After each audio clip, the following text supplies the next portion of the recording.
Bonjour et bienvenue sur j'aicompris.com. Alors l'objectif de cette vidéo c'est de déterminer la limite de ln de x sur x en plus l'infini. Et pour cela on va réutiliser une limite qu'on connaît, la limite d'exponentielle x sur x en plus l'infini. Et l'intérêt de cet exercice est de comprendre comment réutiliser une limite qu'on connaît pour trouver une nouvelle limite. Et pour cela on va utiliser une technique extrêmement classique qui s'appelle le changement de variable. Et c'est pour ça qu'on pose dans l'exercice que grand X égale ln de x. Et l'idée du changement de variable, c'est qu'au lieu de travailler avec la variable petit x, on va travailler avec la variable grand X.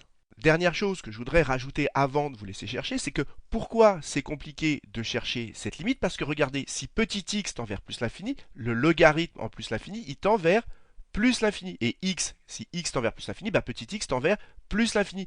Et donc, on a une forme indéterminée du type l'infini sur l'infini. C'est pour ça que cette limite, elle est compliquée à trouver et qu'on va utiliser un changement de variable. Alors, avant de rentrer dans le détail des calculs, ce qui serait bien, c'est déjà de regarder ce qu'il se passe graphiquement. Et pour cela, on va tracer la courbe de ln de x sur x et on va regarder ce qui se passe en plus l'infini. Donc, allons-y, on va rentrer ln de x sur x. Donc, j'y vais, ln de x sur x, et voilà la courbe qu'on obtient.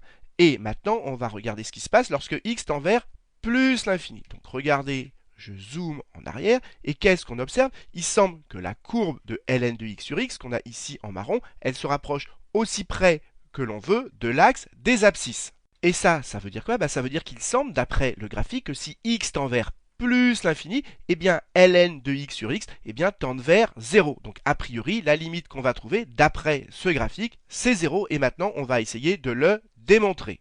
Donc allons-y, attaquons la première question. On nous demande de démontrer que pour tout x de cet intervalle, on a cette égalité. Et pour démontrer une égalité, une technique extrêmement classique, c'est par exemple de partir de la partie gauche, de la transformer jusqu'à obtenir la partie droite. C'est ce qu'on va essayer de faire maintenant.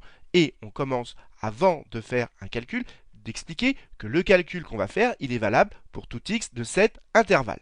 Donc j'ai remis ma partie gauche ici, et mon but c'est de partir avec du petit x et d'arriver avec du grand X. Donc ici déjà, regardez, ln de x c'est égal à grand X. Donc déjà ici, je peux mettre grand X. Maintenant, le problème c'est comment faire pour avoir petit x en fonction de grand X, parce que nous c'est le contraire, on a grand X en fonction de petit x.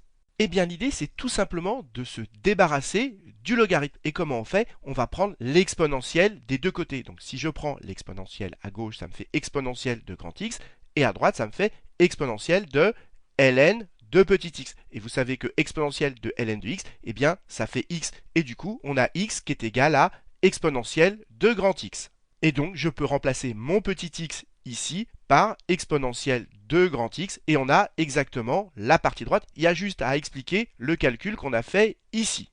Voilà, c'est ce que j'ai remis ici, ce qui termine donc la première question. Et maintenant, on passe à la deuxième question. Donc, nous, on va chercher la limite de ceci quand petit x va tendre vers plus l'infini. Or, on vient d'expliquer que ceci est égal à cela. Et donc, maintenant, la question qu'il faut se poser, c'est quand petit x va tendre vers plus l'infini, que va-t-il se passer pour grand X? Vers quoi va-t-il tendre? Eh bien, ici, vous avez le lien entre petit x et grand X. Si petit x tend vers plus l'infini, vous savez que le logarithme en plus l'infini, il tend vers plus l'infini. Donc, tout ceci va tendre vers plus l'infini. Et donc, grand X va tendre vers plus l'infini. Autrement dit, chercher cette limite quand petit x tend vers plus l'infini, ça revient, comme ici il y a égalité, à chercher cette limite, cette fois-ci, quand grand X tend vers plus l'infini. Et donc déjà ça, il va falloir l'expliquer. Et donc la première chose fondamentale à écrire, c'est que quand petit x va tendre vers plus l'infini, eh bien grand X, qui est égal au logarithme de petit x, il va tendre lui aussi vers plus l'infini. Et donc au lieu de chercher cette limite quand petit x tend vers plus l'infini, on va chercher la limite de ceci quand grand X tend vers plus l'infini. Maintenant, quand vous regardez ceci, et que vous regardez le rappel. Ici, vous avez exponentielle x sur x, et là, vous avez exactement l'inverse. Et deuxième chose à bien comprendre, que ici, on met des petits x partout, c'est-à-dire ici, là et là, ou qu'on mette a et a, ou qu'on mette grand X et grand X, ça ne change rien. Autrement dit, la limite d'exponentielle grand X sur grand X, quand grand X tend vers plus l'infini, c'est plus l'infini. Et dans le rappel, vous avez exponentielle x sur grand X. Mais nous, ce qui nous intéresse, c'est l'inverse, c'est x sur exponentielle x. On sait que la limite de cette fonction en plus l'infini, eh bien c'est plus l'infini. Si vous avez une fonction u qui tend vers plus l'infini, eh bien son inverse, c'est-à-dire 1 sur u, 1 divisé par un nombre infiniment grand, eh bien ça tend vers 0. Et donc si exponentielle x sur x, quand grand x tend vers plus l'infini, cette limite c'est plus l'infini, eh bien l'inverse, comme on vient de l'expliquer ici, ce sera 0. Et donc ça veut dire que la limite de tout ceci, c'est 0. Autrement dit, la limite qu'on cherche, c'est également 0. Et maintenant, il n'y a plus qu'à le rédiger.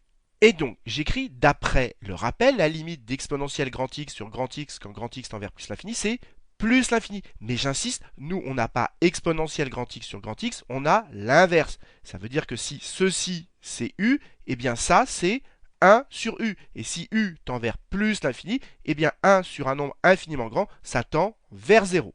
Et donc j'écris par passage à l'inverse, ça fait référence au tableau sur les limites, que la limite donc de l'inverse, quand grand x tend vers plus l'infini, c'est 0. Et donc on a démontré que cette fonction qu'on a ici, quand grand x tend vers plus l'infini, eh bien la limite c'est 0. Et donc on en déduit que la limite de cette fonction qu'on a ici, quand petit x tend vers plus l'infini, eh bien c'est également 0. Et dernière chose à bien comprendre, c'est qu'on a vu que la limite de ln de x, juste ln de x en plus l'infini, c'est plus l'infini, et x aussi. Et donc ça veut dire que si la limite c'est 0, ça veut dire que le dénominateur, il est infiniment plus grand que le numérateur. Et c'est pour ça qu'on retient cette limite en disant oralement que x l'emporte sur ln de x en plus l'infini, parce que x va tendre beaucoup plus vite vers plus l'infini que ln, et c'est pour ça que la limite c'est 0.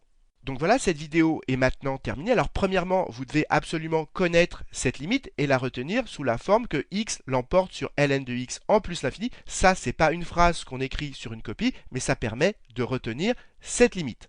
Deuxième chose, si vous avez eu du mal à faire cet exercice, c'est tout à fait normal, mais ce que je vous conseille très fortement, comme d'habitude, c'est de le refaire seul, mais cette fois-ci sans regarder la correction pour être sûr de le maîtriser parfaitement, parce que c'est un exercice très formateur. Donc voilà, j'espère que cette vidéo vous a été utile et comme d'habitude, si vous l'avez appréciée, n'hésitez pas à la partager et à la liker.